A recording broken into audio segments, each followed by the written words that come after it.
बघा 12 उमेदवार या ठिकाणी महायुतीचे सर्वच पक्षांचे या ठिकाणी उभे आहेत आणि 11 उमेदवारांना निवडून द्यायचं आहे. फक्त यातून एक उमेदवार हरणार आहे, एक उमेदवार पडणार आहे. पण अतिशय चुरशीची निवडणूक सगळ्या पक्षांनी ताकद पणाला लावलेली होती. पण आज आपण बघतात निवडणुकीचा निकाल जवळपास हाती आलेला आहे आणि यात 9चे 9 उमेदवार आमचे महायुतीचे या ठिकाणी विजयी होताना दिसत आहेत.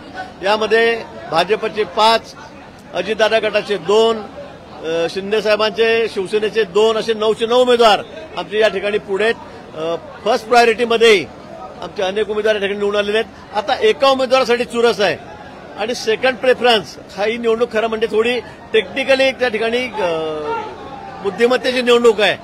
अनेक वेळेला आपण या ठिकाणी बघितलं की शोभाताईन फडणवीसांपासून की अर्ध्या मतांनी अगदी शेवटच्या क्षणी शेवटच्या मतपत्रिकेवर त्यांचा विजय त्या ठिकाणी झाला होता. प्रसाद लाड असतील, आमचे मागचे खासदार आहेत कोल्हापूरचे, त्यांचा विजय हा सगळा डोक्याचाही खेळ आहे.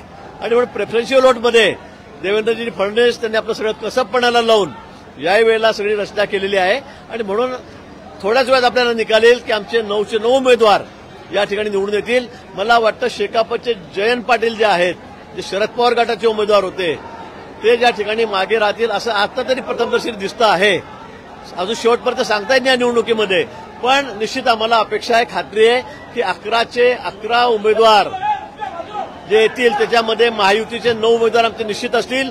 एक उमेदवार जो पडेल तो महाआघाडीचाच पडेल. महायुतीच्या या विजयामागे अदृश्य शक्ती कोणाची असेल? कारण शरद पवार गटाकडून म्हटलं जात होतं की महायुतीतले अनेक जे उमेदवार आमदार आहेत आमच्या महायुतीतले आमचे कोणतेही आमदार फुटलेले नाहीत.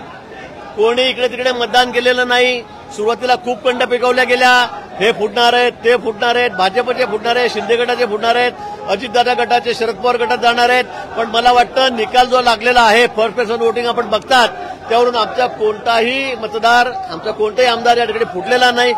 उलट जर आपण बघितलं तर समोर काँग्रेस असेल, समोर शरद पवार गट असेल, समोर शिवसेना गट असेल, यातून कोणीतरी फुटलेलं आहे आणि आमचे सर्व मतं व्यवस्थित आमच्याच बाजूने भक्कमपणे या ठिकाणी आहेत.